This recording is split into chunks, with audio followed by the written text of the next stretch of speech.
Okay, so this is going to be interesting because I have a keyboard over here that I'm going to be going through the slides and I have to use the mouse, so bear with me.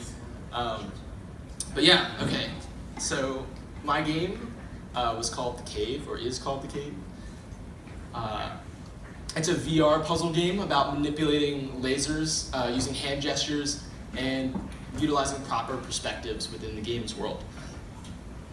And the inspiration for this really came from in Josh's class. I don't know where Josh is. I think maybe he's coming. But anyway, we played this, or he showed off this really cool game called Blocks, which used Oculus and the Leap Motion, which is a hand tracking IR sensor. And this was really, really powerful, this really short demo. It's just a physics simulation where you use like virtual hands to kind of play with blocks, but it kind of opened up this huge window opportunity that I kind of saw in VR, and I really wanted to tap into that design space and see what that was all about. And I thought it'd be kind of cool to see what programming in VR would be like too. So the goals for my capstone when I set out to kind of think about it was to continue the investigations I've been kind of carrying forth through my time at AU. I've been really thinking about how I learn, or how we learn as players of games.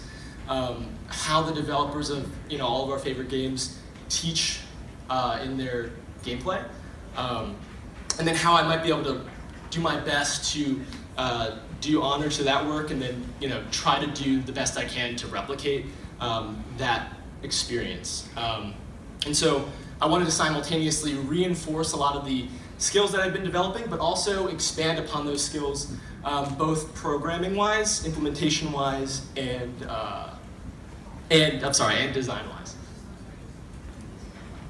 So for this particular game, it's a puzzle game, and my influences were The Witness and Portal. These games are super important to me, and I really enjoy them both. I could talk at length. But my game, it's pretty simple. The mechanics are really just movement and rotation. You move around the environment to different vantage points, and you rotate objects in the world to kind of redirect lasers to particular areas that you want them to go. So things like mirrors and splitters help you do that. And the goal of the game is to go up elevators in the game that ascend you to the next level and kind of get you to the next puzzle. So here is the part where I have to show you a video of some gameplay. So this is an earlier level in the game. It's kind of dark, but I promise when you play in the VR headset, it's a lot brighter. But this kind of gives you an idea of the basic mechanics of movement.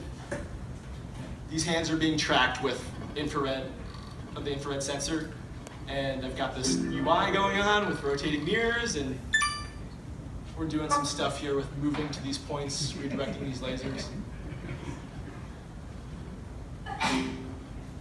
Pretty basic stuff so far.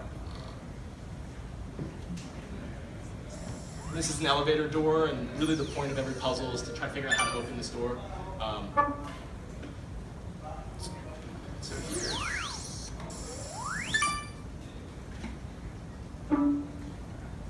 Puzzle solved. All right.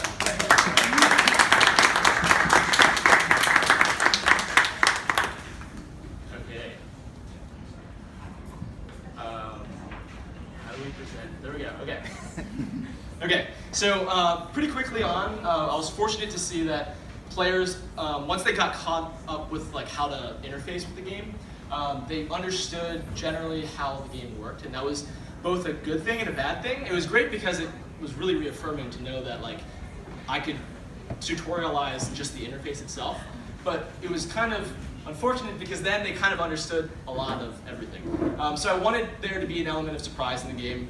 A lot of the games that I've been playing lately, and a lot of my favorite games, have some element of surprise in them that really, not just the surprise you get that's kind of inherent in play, where you're constantly reaffirming or rebuilding mental models of the game that you're playing, but I wanted an element of surprise where one moment would kind of make you question everything that you thought about the game.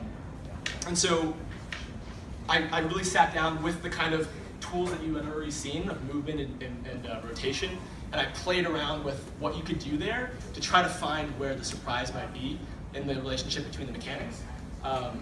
And I firmly believe that the best ideas in any game can be found through a development that is playful. And so I will show you another video. Oh, it's already open. It's a little dim. And so I thought it was interesting that you could hit yourself with your own laser, and I decided to make that have something weird happen. Yeah, there's a flashlight. There's a bunch of tools that you have on your left hand. It's very dark, but this is a cave. You can't really see it until maybe I'll shine the flashlight in the gameplay. I promise it's much brighter in the headset. It's actually just a black screen. There's nothing. No, so you're in a, yeah, right. So you're in this cave, and the point of a lot of the gameplay ends up being to think about every level as 2 levels and solve one puzzle using both worlds together. So you're passing lasers through dimensions or worlds, and you're also moving to different areas in one world so that you can switch to the other world and get a better perspective. So yes.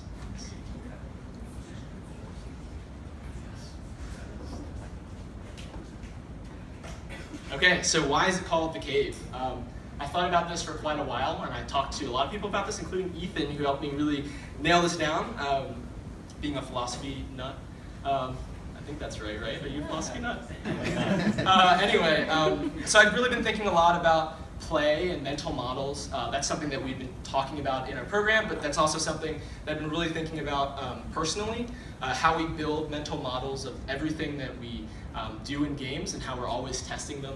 And I've really expanded upon this, thinking about how that applies to my actual life and how it's important to really consider a different perspective in everything that you do, be open-minded and seek to understand things better and possibly differently. And so the aspect of philosophy was the allegory of the cave, which I think is a pretty good representation of this process. The idea, if you don't know the allegory, I'll sum it up real quick. There's a prisoner in a cave, really only sees the shadows that are casted on the wall in front of him and doesn't know anything else about the world. And so perceives the world as essentially 2D until the prisoner is released from the cave and ascends to the top and sees all the forms that create the shadows and has a reinterpretation moment of everything that he knows. So I wanted this game's context to be about this process of building facilities, like the brightly lit areas that you saw at the beginning, building these facilities and learning from things that we already know, but then being okay with stepping outside those facilities into the cave, the metaphorical cave, and then going to the surface and seeing an entirely new world of possibility, but then repeating that process, building another facility out in the real world or in the open surface, and starting that process over again. So the game kind of does this little loop, and then when you play through it again, the knowledge that you learned can be applied to the same puzzles, and there's like some stuff. Anyway. So things I learned in making this game, there's a lot that I learned, but I wanted to encapsulate it in design. I learned a ton in terms of implementation and programming. But in terms of design, I learned that good puzzles seek to be interesting and not difficult. It's very easy to seek difficulty, and that ends up, the temptation there is that you create arbitrary difficulty, and that's not fun to play. It's easy to make, but it's not fun to play. Good puzzles are often very clear and concise. You say as much as you can with as little elements of gameplay, or of, I guess, mechanics. And it's very clear when you are in the process of solving a puzzle and when you aren't in that process, and when you have succeeded in solving the puzzle. And the most important thing, I guess, for a game itself, and not like a Sudoku puzzle, is that there's this flow of ideas, that every puzzle is conscious of the puzzle that came before and conscious of the puzzle that came after, and you build this network of ideas that get you to a very complex model by the end of the gameplay session. So the last thing I want to show is just a later level. I'm not really going to talk over it too much, but it gives you an idea, I think, of what the game kind of evolves into, and some ways that I bring about the story / context of the game. It's not exactly a story. I don't exactly like normal stories too much in games. Facilities serve to reinforce what we do, so that time and experimentation might make them impenetrable fortresses which we may reside. Safe, it's very dark, but I promise, play it later, it's not dark. So as you guys know, going through a laser allows you to teleport to the different dimension. And I played with movement into lasers, going from vantage point to vantage point, hitting a laser and then that warping you to a different dimension, or a different world, or whatever you want to call it. The facility here. And so in this world, you can kind of see, okay, I need to open this door down here. So I want to activate the lasers in order to open the door, or activate the sensors to open the door. So how do we get to the right perspectives to get to the sensors?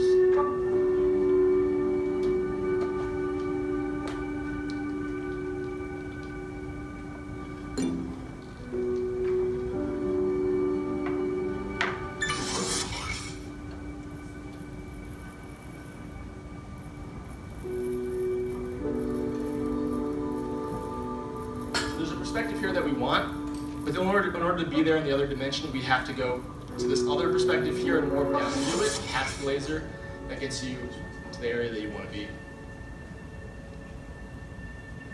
And now we can see kind of how to guide the laser into the sensor.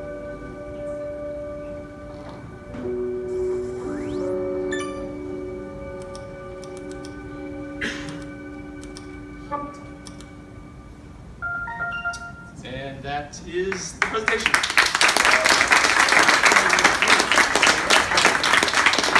you have any questions, I'm not sure how much time is left. So did you really record that at 5:34 a.m.? Yes, I did. Yeah. I tried to do a YouTube upload, and then I was like, well, maybe we won't have internet. I'm not really sure. So yeah, it's the whole thing. So we got a couple minutes for questions.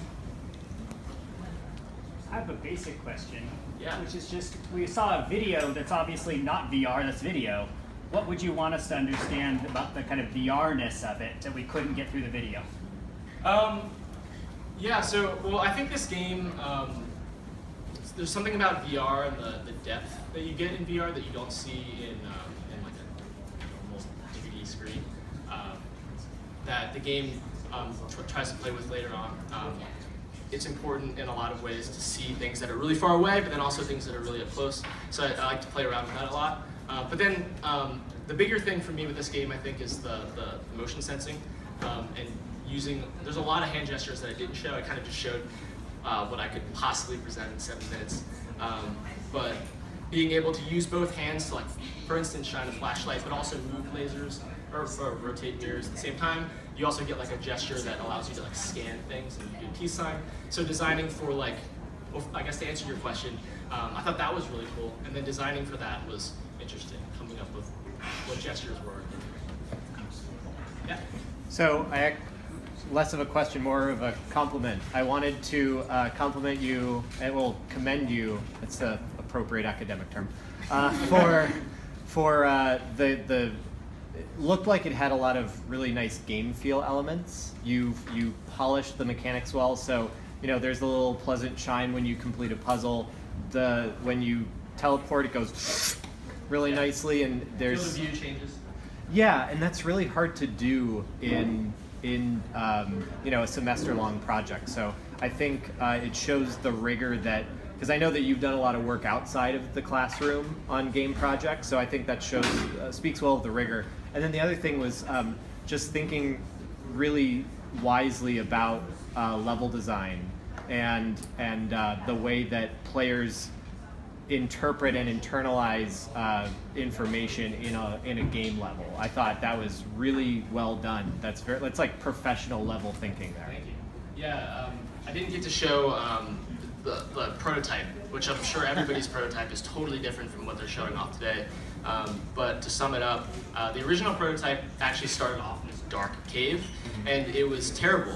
It had the same exact gameplay, but the level was more of an open area, and it was not clear when you were solving puzzles and when you were just moving around. And it was just so dark that to begin a game in a dark space that's really hard sucked. So I had to scale it back and make it bright at the beginning and really focus every puzzle that I made. Please continue developing it. I think it's publishable. Yeah, if I had time, and speaking to you specifically, if I had time, I would use a lot of the learning that you taught, or the teaching that I learned to model things and like use a lot of that. I just didn't have enough time to model as much as I would have liked. So Alex, Yeah. so my question is actually somewhat related. Given where you've gone in the last 2 years, I'm just curious what you found is sort of your most effective or interesting moment in the 2 years that you've been learning and getting what we taught. Yeah. So yeah, actually For this I'm project. prepared for this question. So to answer this question, pretty simple. The name of my project in GitHub is called Orion Test because the Leap Motion Orion is the device that uses IR, and it all began with a test, and it's still called Orion Test. It's not called the Cave, and that's because the most important thing that I learned in this program is to not. We're all learning, right? And a lot of times in game dev, it's really hard to like pick a path to go on because you're learning. It's a lot of work. Any path you take is a lot of work. So we want to make sure you choose the right path because you want to be going in the right direction. And so it's easy to become paralyzed with like not knowing which way you should go and not doing anything. And so for me, I've learned that that just being okay with failing and just going out and testing stuff is the most important thing. Because if you do fail, first off, as Bob says sometimes, you store that failed idea somewhere in the back, and maybe you can use that for a different game. But second off, it informs the right decision a lot of the time. For me, I realized that movement sucked in VR. It's extremely sickening, and I created tons of prototypes of movement. Because the first thing you want to do in the thing with the hands is let's shoot some like spells, or let's like kill some monsters or whatever, right? And that was the first prototype I made, and it was functional, but it was really unplayable because it was sickening. So this was one of the prototypes of many, and I realized that I could talk to Mike about stuff, but yeah. And we're gonna be back upstairs when we're done, and hopefully sometimes we'll maybe have a demo of it so you can actually try it on your own. So.